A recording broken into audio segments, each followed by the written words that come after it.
Hi hello नमस्कार. मी Rupali recipe Marathi या चॅनेलवर तुम्हा सर्वांचे स्वागत करते. आज आपण पाहणार आहोत रव्याचे गुलाबजाम कसे बनवायचे. पण त्याआधी व्हिडिओला लाईक करा, शेअर करा आणि सबस्क्राईब करायला विसरू नका, जेणेकरून माझी नवीन व्हिडिओ तुम्हापर्यंत पोहोचू शकतील. चला तर मग आपण रेसिपीला सुरुवात करूया. हे गुलाबजाम बनवायला अगदी सोपे आहेत आणि खूप छान टेस्टी लागतात.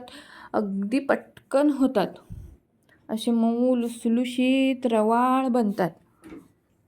चला रेसिपीला सुरुवात करूया. इथे मी 1 वाटी दूध घेतलेलं आहे. 1 वाटी दुधासाठी आपण 1 वाटी रवा घ्यायचा आहे. दुधाला छान उकळी आणायचे. मंद गॅसवर दूध छान उकळवून घ्यायचं आहे. त्यानंतर आपण इथे पोह्याचा 1 चमचा साखर घालणार आहोत.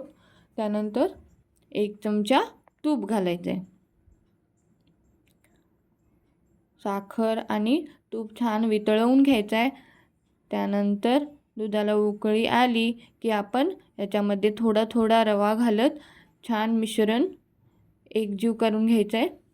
अशा पद्धतीने 10 मिनटं याला असंच ठेवून द्यायचं आहे, जेणेकरून आपला रवा छान मुरला जाईल. इथे मी पाक करण्यासाठी 1 वाटी साखर आणि अर्धी वाटी पाणी घालते.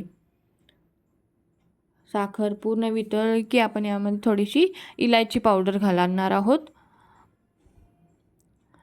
खूप जास्त दाटसरही नाही आणि खूप जास्त पातळही नाही, अशा पद्धतीचा इथे पाक बनवायचा आहे. 1 तरी 2 तरी अशा पद्धतीने पाक नाही बनवायचा. फक्त थोडंसं साखर वितळली की आपला पाक तयार आहे. चला आता हे रव्याचे मिश्रण आहे ते आपण थोडेसे हाताने असं मॅश करून घ्यायचं आहे. यामध्ये मी थोडासा मैदा घालते. तुम्ही कॉर्नफ्लॉवर किंवा थोडीशी तांदळाची पिठी देखील घालू शकता.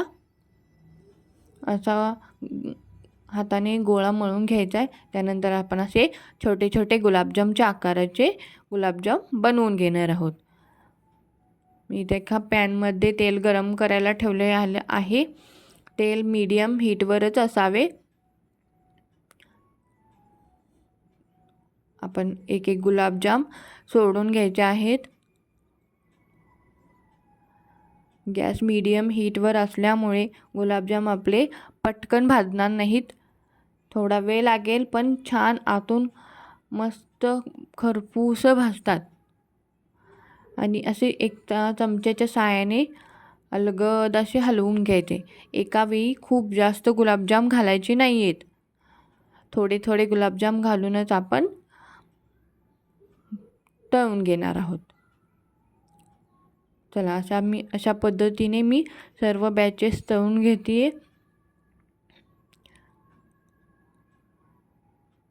पहा किती छान मस्त तळतायत गुलाबजाम. यामध्ये आपण थोडंसं तूप आणि साखर घातल्यामुळे ना ते अगदी छान मस्त होतात. रवा फुटण्याची शक्यता कमी असते. हे बॉल्स असतात ना ते फुटत नाहीत साखर घातल्यामुळे. चला तयार आहेत आपले बॉल्स. बघा अशा पद्धतीने ब्राऊन कलर येईपर्यंत आपण हे तळून घ्यायचे आहेत आणि गरम पाकामध्येच घालायचे आहेत. गरम गुलाबजाम गरम पाकामध्येच घालायची, जेणेकरून ते छान अगदी मऊ लुसलुशीत बनतात. तर तयार आहेत आपले रव्याचे गुलाबजाम. जर रेसिपी आवडली असेल तर चॅनेलला लाईक करा, शेअर करा आणि सबस्क्राईब करायला विसरू नका. धन्यवाद.